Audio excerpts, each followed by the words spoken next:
Hey everyone, I'm Wendy, you know, the wacky nurse that wants to get a farm in Tasmania.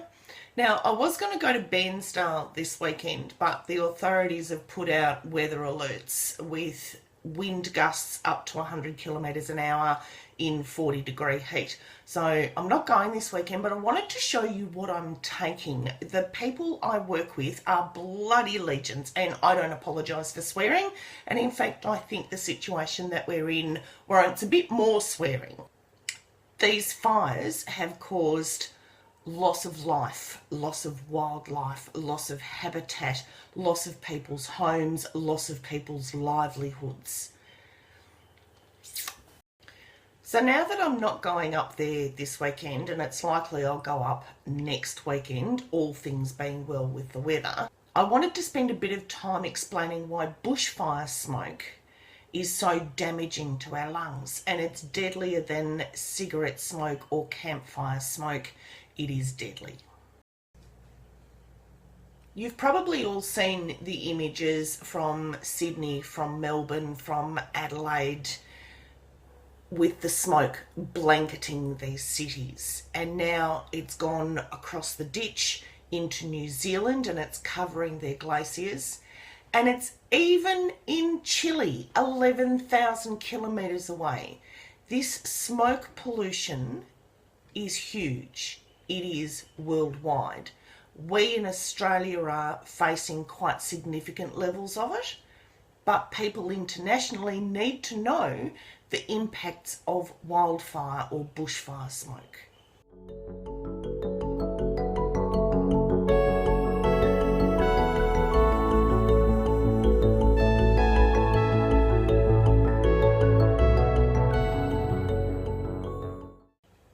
We're all getting really used to the health warnings, you know, stay inside, close your windows, don't do any exercise, wear a mask. We're all getting quite used to that. But why? Why is it so important to avoid this smoke? Why is bushfire smoke so deadly? In a nutshell, it's because the particles are so small and because of the chemicals that are released. Now, the human body has a whole heap of defence mechanisms to protect its organs inside. So when we breathe in through our nose hairs actually trap a lot of the particulate and stop it from going into our lungs. Now, when we're breathing smoke, our nose gets clogged, and so we start breathing in through our mouth. And breathing through our mouth provides us absolutely no protection whatsoever for our lungs, for the smoke getting into our lungs. The size of most smoke particles are about 2.5 microns.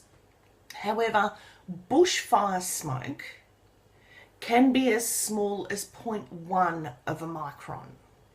This is enough to get into the far reaches of our lungs and stay there. Inside our lungs, we have 600 million tiny air sacs, and these are called alveoli. And if we flattened them all out, they would cover 50 square metres.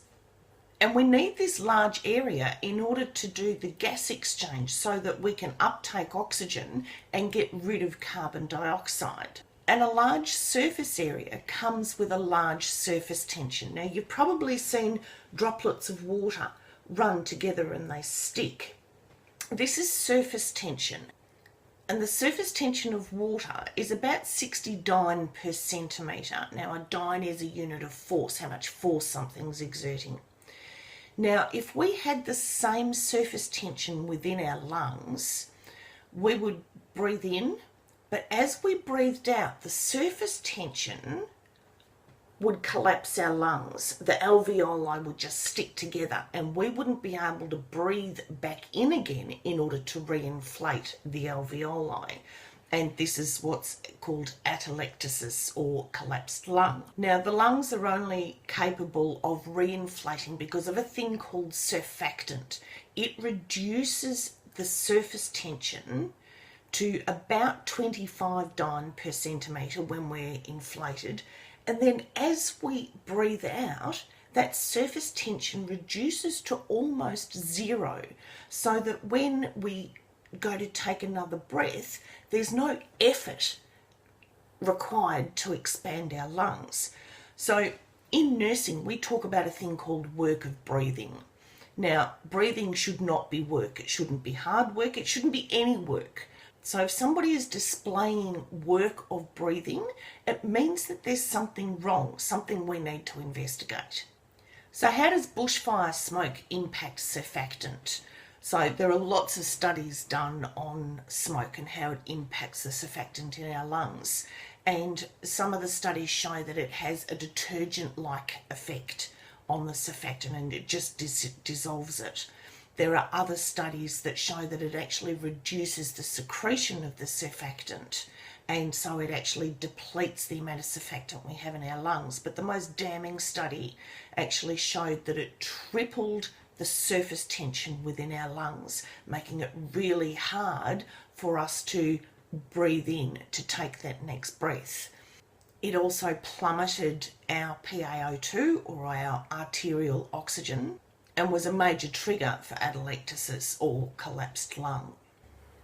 Bushfire smoke is also different because along with the smaller particulate, it's introducing chemicals from the burnt flora into our system. So chemicals like aldehyde, like acrolein, which is that acrid smell if you've ever smelt plastic burning. It's introducing carbon monoxide, and all of these chemicals reduce our macrophage population. Now, macrophages consume old cells, any debris left from dying cells or cells being replaced. They also take care of any foreign bodies like bacteria. So if our macrophage population starts to reduce, we end up with a build-up of old cells, debris.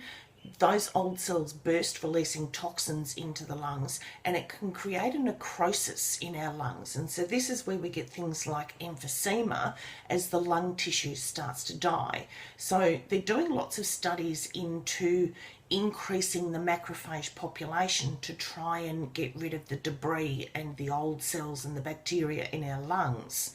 But when we breathe in smoke, and this is the case for any smoke, not just bushfire smoke, but this adds to the issue of the smaller particulate, that we are reducing our macrophage population and putting our lungs at long-term risk.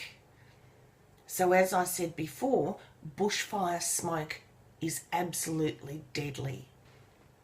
Now, people with asthma, people with COPD or emphysema, young children, particularly babies, people who are pregnant and the elderly need to avoid bushfire smoke. And I cannot emphasise this enough. And if you're in an area that is subjected to bushfire smoke and you're having any trouble breathing whatsoever, even if you just seem to be coughing a little more often, I want you to get to your nearest doctor or your nearest hospital. It needs to be addressed. You need to protect your lungs.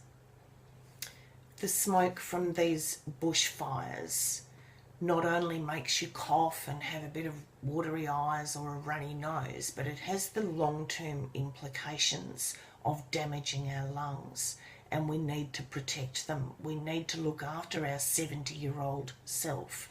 You know, we're all going to be 30 and 40 and 50 and 60 and 70, God willing, and we need to look after ourselves going forwards into the future. And so if the health officials tell you to stay indoors, if they tell you to reduce your activity, if they tell you to wear a mask, please do so. Now, if you have a look at the masks that are being sold, not many of them will deal with bushfire particulate because it is so small. At very least, wear a P2 mask. It's not necessarily going to take out all the really fine things, but it is going to capture anything 2 microns and above. And I'd like to thank the generosity of not only Australians but of people around the world. I think this is more of a global issue than a local issue because of climate change. If you'd like to donate, I've included some very good charities in the description below, and unfortunately the trolls have come out and they're stealing your money, so research your charity thoroughly. All of the ones down below are the ones that are being spruiked by the Australian government. We all know them in Australia as being legitimate. I hope that you've learnt just a little bit about bushfire smoke and how to take care of your lungs. If you're enjoying my videos, please hit the subscribe button, hit the bell and share the love, and hopefully in the next video I'll be taking you to Bairnsdale and you'll be able to see where your donations and where your thoughts and your prayers are all going towards. So thank you very much for watching.